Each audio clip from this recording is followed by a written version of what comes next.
Hello everyone and welcome to Sambhav Law. In today's session, we have with us Khushi, who has secured All India Rank 3 inside of the CVT LMPG exam and also scored 247 marks. And accordingly, she is here with us to share her experience as to how she cleared the CVT PG exam, her strategy as to how she did it. And accordingly, Khushi, I would welcome you to the channel and also please introduce yourself to the audience as well, please. So firstly, thank you so much for this opportunity.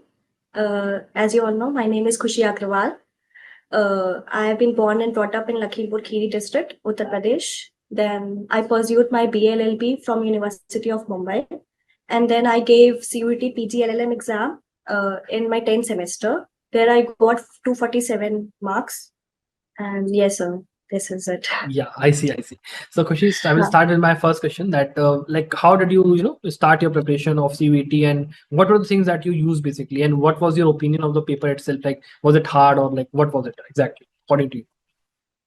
Sir सबसे पहले तो मैं LLM कर ही नहीं रही थी like मेरी मम्मा parents ने मुझे को कहा कि एक बैकअप ऑप्शन होना चाहिए फॉर लाइफ ये सब तो उसके बाद सर सितंबर अक्टूबर में मेरा base was okay like foundation was nice तो मैंने मतलब पढ़ाई करी थी 5 साल ये नहीं कि ठीक है उसके बाद बस स्टार्ट किया सबसे पहले तो PYQ द बेसिक थिंग जो हर इंसान मतलब सबसे पहले वही करता है 2-3 साल के पेपर्स मैंने देखे सारे थॉरोली देखे तो पता चला कि paper is not that hard I can do it तो उसके बाद फिर सितंबर अक्टूबर नवंबर फिर PYQs देखे उसको कैटेगराइज किया 3 पार्ट्स में ठीक है उसके बाद फिर सर जो जो इम्पोर्टेंट सब्जेक्ट्स थे जो ज्यादा आते थे बेसिकली कुछ सब्जेक्ट्स इंपॉर्टेंट होते हैं बट आते नहीं है लाइक CPC CRPC इतना नहीं आता है सिर्फ 1 या 2 क्वेश्चन से आते हैं तो बट कॉन्ट्रैक्ट टॉट्स ये इजी सब्जेक्ट्स हैं बट बहुत स्कोरिंग है तो इन सब पे ज्यादा फोकस करके yes I have done that I see और इसमें लाइक खुशी अगर मैं इस पॉइंट पे आता हूँ कि जैसे प्रिपरेशन करते हुए इट्स लाइक कि PYQs आपने देखे दिन आपने कहा कि आपने वो किया तो फिर आपने जो स्टडी सोर्सेज होते हैं उनमें आपने क्या क्या बुक्स इस्तेमाल किया कैसे आपने करा चीज सर ये बहुत सरफेस बेस्ड एग्जाम है लाइक इंडेक्स बेस्ड अगर तुम इंडेक्स बहुत बेरेक्ट अच्छे से पढ़ रहे हो इंडेक्स पढ़ रहे हो बेरेक्ट पढ़ रहे हो केस लॉज बहुत आते हैं कॉन्ट्रैक्ट टॉट्स ज्यूरिस्प्रूडेंस PIL के और फिर ये इन्वायरमेंट लॉ इन सब के केस लॉज पढ़ रहे हो लैंडमार्क चीजें पढ़ रहे हो तो you will be able to ace it नहीं हाँ दैट इज ट्रू और इसमें अगर मैं बात करता हूँ जैसे आपने कहा बेरैक को आपने बोला अपार्ट फ्रॉम दैट क्या लाइक हाँ अगर आप बात करते हो कि जो प्रैक्टिस सेट्स होते हैं मॉक पेपर्स होते हैं उनका आप क्या कहोगे क्या इंपॉर्टेंस होता है सर दैट्स द मेन की आई थिंक इन मेरे केस में क्योंकि सर जब 5-6 सब्जेक्ट हो गए मेरे ये वाले तो ऐसा लग रहा था कि ऐसा तो नहीं कि मैंने 15 दिन पहले कॉन्ट्रैक्ट पढ़ा है तो वो गायब हो गया तो मुझे कुछ आता ही नहीं लाइक कॉन्फिडेंस नहीं थी मैं तो कॉन्फिडेंट के लिए तो सर मैंने मॉक पेपर वो मैंने जनवरी एंड फेब से स्टार्ट कर दिए थे तो मैं रोज एक मॉक पेपर तो सर और प्लस आपकी स्ट्रैटेजी जो होती थी यूट्यूब पे डालते थे कि इंपॉर्टेंट सब्जेक्ट्स ये है नॉन इंपॉर्टेंट उसके हिसाब से आप कैटेगराइज करो 4 घंटे ये 2 घंटे ये तो उस हिसाब से मैंने पूरा उसी के अकॉर्डिंग लिखा है ओके और जो फिर आप जैसे मॉक्स भी आपने देखे तो लाइक कितने मॉक्स आपने दिए होंगे फ्रॉम स्टार्ट टू एंड अगर मैं बात करूँ तो मैंने DU के सारे पेपर सॉल्व किए LLM एक के 2014-15 से पढ़े हुए थे और BHU के सारे पेपर सॉल्व किए उसके बाद मॉक्स भी मैंने 10-12 तो एक्स्ट्रा दिए होंगे 10-12 से भी ज्यादा 10-12 तो मैं हाँ दिए होंगे प्लस उसके बाद सर जो होता नहीं है कि तुम्हारी मिस्टेक क्या हो रही है तो तुम्हें लिखते जा रहे हो तो वो लिखते लिखते बस सर उसी की रिविजन कर करके क्योंकि इट्स लाइक इतना वास्ट है सिलेबस 30-35 सब्जेक्ट्स हैं तो you can't do it like तुम नई नई चीजें पढ़ते जाओ बट उसी को रिवीजन करते रहो और याद रहे वो तुम्हारे मेमोरी में रिटेन रहे that's the main thing that is the main thing और कहीं ना कहीं देखा जाए तो इस बात का एक बहुत बड़ा इंपॉर्टेंट रोल है कि जो कि आपके प्रिपरेशन अपना 5 ईयर LLB आपका 3 ईयर जो भी था उसमें बहुत तगड़ा रहा 5 जिसकी ईयर वजह से इसमें आपको काफी इजी पड़ा काइंड हाँ ऑफ हाँ हाँ मेरा CPC CRPC ये सब तो मैंने पढ़ा था उसके क्वेश्चंस भी नहीं आते थे बहुत ज्यादा तो मैंने डायरेक्ट के खाली रीडिंग करती रही लाइक 1-2 घंटा देती थी सिर्फ ये सब 5 सब्जेक्ट जो मेन है constitution CPC CRPC evidence and ये CPC CRPC evidence constitution in सबको मेन में जूरिस्प्रूडेंस पढ़ती रहती थी सिर्फ हाँ जो ये सबको मैं बस पढ़ती रहती थी बाकी जो कॉन्ट्रैक्ट और टॉट्स और ये family law TPA jurisprudence PIL environment ये तो मेन थिंग है और फिर माइनर लॉज के लिए सर मैंने थोड़े थोड़े नोट्स बनाए थे लाइक 2-2 3-3 पेजेस के माइनर सब्जेक्ट जैसे RTI है या फिर वाइट कॉलर क्राइम्स वुमेन का तो इन सब के प्रियम्बल बेस्ड मैंने पढ़ाई करी थी लाइक मेन एक्ट का मैंने जिस जान लिया था कुछ छोड़ा कुछ नहीं था ताकि अगर कोई भी मुझे ऐसा अटेम्प्ट करना पड़े लाइक एलिमिनेशन मेथड से तो मुझे बेसिक एक्ट का पता होना चाहिए कि उस वो एक्ट कहता क्या है तो मतलब तो मैं ताकि स्कोर, क्योंकि सर उससे हाई होता है, ये तो कॉन्ट्रैक्ट और सब लोग कर लेते हैं, बट जो माइनर लॉज होते हैं वो सब जनरली लोग छोड़ देते हैं, तो कंपनी लॉ, टैक्सेशन, इंश्योरेंस, ये सब मैंने थोड़ा थोड़ा पढ़ लिया था सारा कुछ। ओके ओके, अच्छा जब आप ये कह रहे हो कि आपने थोड़ा थोड़ा कर, बिकॉज इंश्योरेंस और टैक्सेशन जब आप बोल रहे हो, बहुत सब्जेक्ट बहुत बड़ा, बड़ा है, हाँ, सिलेबस इतना वास्ट है बहुत बड़ा है। सीबीटी का, बहुत बड़ा है, तो हाँ कैसे हाँ उसको आपने हाँ। अप्रोच कैसे किया आप? सर सबसे पहले तो डायरेक्ट खोलो, जो भी एक्ट है, लाइक मरीन इंश्योरेंस था, तो उसका मैंने एक बेसिक प्रियम्बल पढ़ा, लॉन्ग टाइटल पढ़ा, तो मतलब क्या कहना क्या चाहता है, प्लस मैंने जो ये सब सब्जेक्ट्स थे हमारे एलएलबी में भी थे, तो मैंने ये लिया नहीं था इंश्योरेंस, बट मैंने अपनी फ्रेंड से मतलब उससे थोड़ा पूछा, तो उसने लिया था, तो उससे थोड़ा सा पता चला, हाँ ये सब चीजें हैं। फिर उसको थोड़ा थोड़ा बेसिक यूट्यूब पे भी वीडियोस मिल जाती है सब टॉपिक्स पे, कि हम्म। आप 10 15 20 25 मिनट में एक थोड़ा सा जिस्ट जान लो कि एक्ट क्या कह रहा है। तो उस टाइप की वीडियोस देखी। फिर मैंने एक्ट डायरेक्ट आप खोलोगे ना, तो आपको थोड़ा थोड़ा पता चल जाएगा कि पनिशमेंट किस में है, या फिर अथॉरिटीज क्या क्या है, तो उसके वो थोड़ा सा मैंने जान लिया था कि ये सब चीजें हैं। तो मतलब आएगा तो मैं, अगर मुझे थोड़ा सा कॉन्फिडेंस हुआ, मैं एलिमिनेट कर सकती हूँ दो ऑप्शंस को, तो दो में मैं तुक्का तुक्का लगा सकती हूँ। So, हाँ, ये तो है, ये तो है। और उसके अलावा भी खुशी लाइक, अच्छा मैं आपसे एक क्वेश्चन ये पूछूं कि जैसे कई स्टूडेंट्स का ये क्वेश्चन रहता है कि सर मतलब कोचिंग चाहिए सीयूटी एग्जाम के लिए, नहीं चाहिए, आपका इस पे क्या ओपिनियन? सर अगर आपका फाउंडेशन स्ट्रांग है 5 साल का, तो आपको नहीं चाहिए, but mocks are essential. Mocks तो चाहिए ही चाहिए, क्योंकि मॉक्स के बिना आपको पता ही नहीं चलेगा कि आप खड़े कहाँ पे हो। That's main thing. और कोचिंग, अगर आपका फाउंडेशन स्ट्रांग नहीं है, आपने 5 साल नहीं पढ़ाई करी है, तो इट इज वेरी इंपॉर्टेंट कि आप एक कुछ कोचिंग लो, ताकि आपको एक सारी मतलब एक जगह नोट्स मिल जाए, तो आप उसी को पढ़ो। आपके पास नोट्स ही नहीं है 5 साल में, तो आप क्या पढ़ोगे?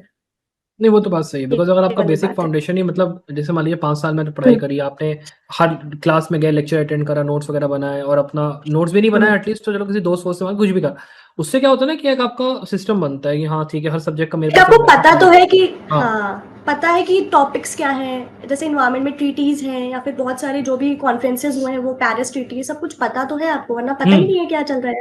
ये भाई, सब चीजें हैं। और फिर आप लास्ट के, अगर जैसे मान लीजिए स्टूडेंट्स क्या करते हैं, दिसंबर के बाद चालू हो जाते हैं तैयारी करना, 3 महीने में सीयूटी एग्जाम क्रैक करना है। हाँ अब वो करना कहीं ना कहीं पॉसिबल नहीं होता है हाँ। हर स्टूडेंट के लिए, नहीं होता है। आपका मतलब क्या ओपिनियन होगा इस पे? सर लाइक 3 मंथ्स में आप कह रहे हो क्या? 3 मंथ्स में? मतलब 3 मंथ्स में अगर आप प्रिपरेशन करने का, मैक्सिमम स्टूडेंट्स सोचते हैं कि दिसंबर के बाद जैसे ही क्लैट हुआ देना है, तो is it possible to crack in that period? फिर मान लो अगर क्रैक करना, तो आपके हिसाब से यस सर, यस सर। क्या स्ट्रैटेजी फॉलो करनी चाहिए आपके हिसाब से? क्योंकि क्लैट के बाद सर आपने बेसिक सब्जेक्ट्स तो पढ़े होते हैं, माइनर सब्जेक्ट्स आपने नहीं पढ़े हैं, ठीक है, but you can crack it, definitely you can. दिसंबर के बाद क्या हो जाता है कि आपकी प्रिपरेशन काफी लाइक होता है ना, डिसिप्लिन, कंसिस्टेंसी इससे हो जाती है, क्योंकि अभी अक्टूबर नवंबर का हम लाइक, हाँ टाइम है, हो जाएगा, मार्च अप्रैल हो जाएगा, बट उसके बाद क्या है, ये दिसंबर जनवरी में इट इज लाइक, हाँ भाई, it's possible, definitely it's possible. Definitely is possible, ये तो फैक्ट है। तो फिर मान लीजिए इससे खुशी, अगर मैं ये पूछता कि कोई ऐसा स्टूडेंट है जो अभी बिल्कुल ब्लैंक है, मतलब उसने 5 साल कोई पढ़ाई नहीं करी, तो उसके आपके हिसाब से प्रिपरेशन अभी कब स्टार्ट करनी चाहिए और अप्रोच क्या होना चाहिए उसका? अगर उसे बिल्कुल नहीं आता है, तो सर 8 9 मंथ्स पहले, लाइक जुलाई अगस्त, जुलाई। क्योंकि उसे बेसिक बेसिक, हाँ, कॉन्स्टिट्यूशन है, ये सब तो स्टार्ट कर देना चाहिए पहले से, क्योंकि इसके तो अंदर डीप क्वेश्चंस आते हैं, कॉन्स्टिट्यूशन, टॉर्ट्स, कॉन्ट्रैक्ट, इससे आप कुछ भी पूछ सकते हैं वो लोग, क्योंकि मुझे याद है उनसे पहले एक साल में 2024 या 23 में उन्होंने यूजीसी नेट बेस्ड एक पैट क्वेश्चन पूछा था कि आप क्रोनोलॉजिकल ऑर्डर में लगाइए case laws. Sir case laws के ईयर लोग नहीं याद रखते हैं, ईयर, हाँ। तो वो तुम्हें पढ़ना पड़ेगा, तुम्हारे वो 2 1 महीने से नहीं होगा, क्योंकि वो कोई भी केस लॉ दे सकते हैं, अभी तो उनने 4 वो दे दिए, लेकिन वो कोई भी केस लॉ दे सकते हैं क्रोनोलॉजिकल के लिए, तो इस टाइप से यू हैव टू स्टार्ट। नहीं दैट इज ट्रू, एंड इसमें भी ये पॉइंट होता है ना कि जैसे अब इस साल जैसे पेपर थोड़ा सा इजी आ गया, तो कट ऑफ थोड़ा हाई चला गया। लास्ट ईयर जो हाँ, पेपर आया था, माइनर लॉस बहुत ज्यादा थोड़ा पूछे थे। मॉडरेट, ये सही, इस बार मॉड माइनर लॉज ही नहीं थे, माइनर लॉस सही सिर्फ है, तो इसलिए आईपीआर या ए। हाँ, तो कट ऑफ आएगा सही। वही बात है। तो आप ये उम्मीद नहीं कर सकते ना कि हर साल paper same to same pattern पे आएगा तो कट ऑफ हाई चला जाएगा, तो ये होता नहीं कर सकते। At least yes sir, yes. अगर आपको ड्यू बी एच यू चाहिए, तो आपको एटलीस्ट 200 प्लस तो लाना ही लाना है। Is that simple? Yes yes, sure sure sure sure. वो तो लास्ट ईयर एक वो 196 आई थिंक गया था कट ऑफ ड्यू का, बट उसके अलावा तो पेपर भी मॉडरेट था, मतलब टफ थे क्वेश्चंस, ऑप्शंस भी टफ थे और टफ भी थे, लास्ट प्लस ईयर। ये भी था कि 7 क्वेश्चंस फ्री में बटे थे, 28 नंबर वहां पे। हाँ 28।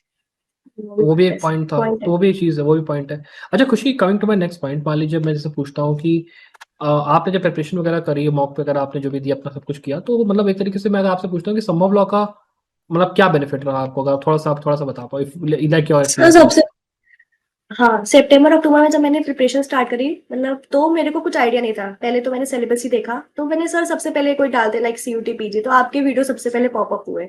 तो मैंने फिर स्टार्ट किया उससे, तो आपने डाला like preparation strategy for 6 months for 4 month, तो उससे सबसे पहले मैंने देखना स्टार्ट किया, आपको लाइक फॉलो करना स्टार्ट किया कि हाँ, कि इट्स पॉसिबल। पहले तो ये लग रहा था कि होगा नहीं होगा, उसके बाद पॉसिबल हुआ। उसके बाद फिर सर उसके अकॉर्डिंगली मैंने स्ट्रैटेजी पूरी प्लान आउट करी थी, like important subjects, non important subjects, फिर खाली रीडिंग वाली क्वेश्चन सारे, वो तो मैंने लास्ट में जनवरी फेब में करे थे रीडिंग वाले सब्जेक्ट्स। तो उस हिसाब से सर पूरा मैंने तो आपके चैनल से ही देखा था। उसके बाद फिर मैंने जनवरी में मॉक टेस्ट ज्वाइन कर लिया था सीरीज। तो यस सर, पूरा मेरे को तो मॉक टेस्ट से मुझे कॉन्फिडेंट आया कि yes sir I can do that, ये वाली नहीं चीज हाँ, है। ये मैं बात तो काफी बहुत है। एंग्जाइटी भी थी। हाँ अरे तो बट उसके बाद उसके बाद लाइक हाँ मैं कर सकती हूँ, हो जाए ठीक है, हो जाएगा, हाँ, ऐसे वाला हो गया।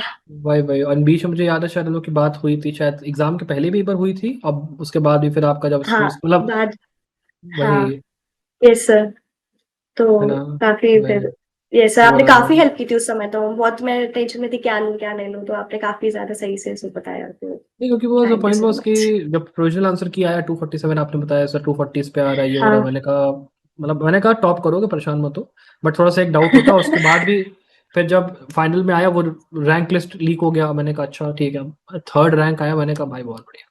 मतलब दिस इज मतलब एक होता है कि हाँ मतलब एक एनिग्मा थोड़ा सा पता चलता है, तो बहुत एक खुशी होती है कि आप किसी ऐसे लेवल पे स्टैंड कर रहे हो और आप मतलब इस तरीके से सक्सीड करो, that is so good to know. तो अभी फिर आगे प्लान क्या है, डीयू जाना है और कैसे मतलब चीजें क्या फिगर आउट करी है?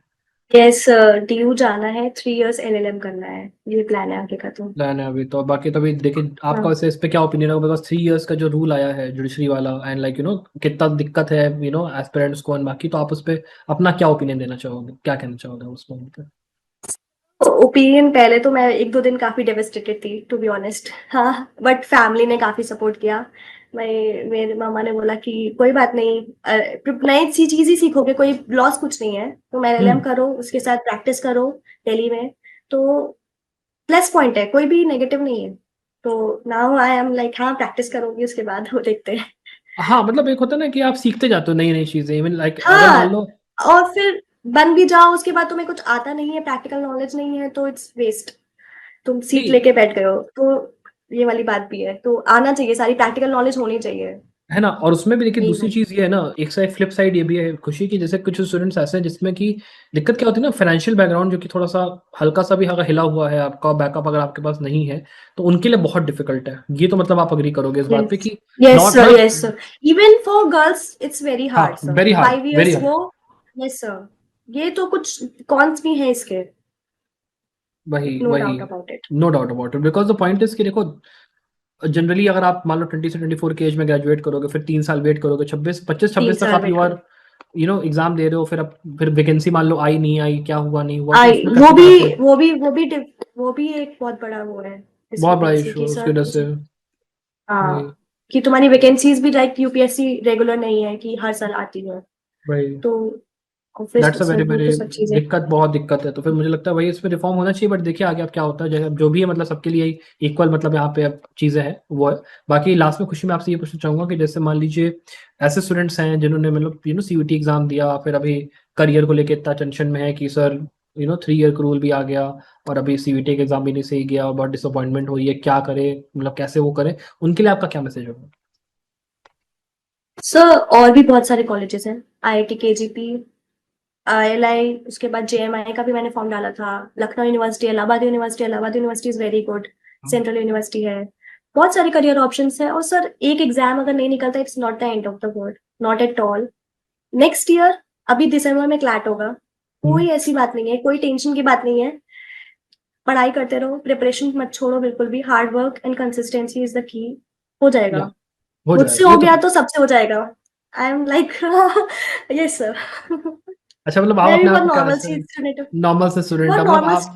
हाँ मतलब एक होता है ना कि जैसे कहते हैं कि 10 स्टूडेंट जो कि थोड़ा सा आईक्यू बहुत ज्यादा होता है और शुरुआत से पता होता है कि 90% है, या ऐसे ऐसे करके, आपका मतलब ऐसा था कि you are a normal sort of student की, मतलब कैसे टाइप का? Sir always not top 5 student, 90% ऐसे वाला ऐसे स्टूडेंट वाला थी मतलब ऑलमोस्ट। थोड़ा हाँ बहुत था, हाँ, लेकिन ये भी नहीं है कि बहुत ही ज्यादा एकदम 90 एक्सेल पर, वाले हो। नहीं नहीं बहुत ही एक्सेल नहीं, 90% all through out, like all through. 12th 10th। हाँ yeah. ये ठीक है, ठीक है, नहीं सही है, मतलब इस तरीके का होना चाहिए तो ये रहता है। बाकी आई थिंक सो खुशी, मतलब आपने जो भी अभी आज चीज़ें शेयर करी, आई थिंक दैट इस सेशन के थ्रू काफ़ी स्टूडेंट्स को इंस्पिरेशन मिलेगा, काफ़ी वो लोग सीखेंगे, और काफ़ी मतलब आई थिंक कि यहाँ पे एक फैक्ट के तौर पे कि आप अगर यहाँ पे हो इस पोजीशन पे, और मैं भी यहाँ पे अगर आपका इंटरव्यू आज ले रहा हूँ, तो दैट इज लाइक कि it was a culmination of a lot of efforts and वो, मतलब 6 महीने की प्रिपरेशन और सब कुछ। तो कहीं ना कहीं it's a very very good ending मेरे हिसाब से। तो I wish you the very best of luck for your future career as well, and thank you very much for running thank us you in so this much. Session. Thank you. Thank you so much.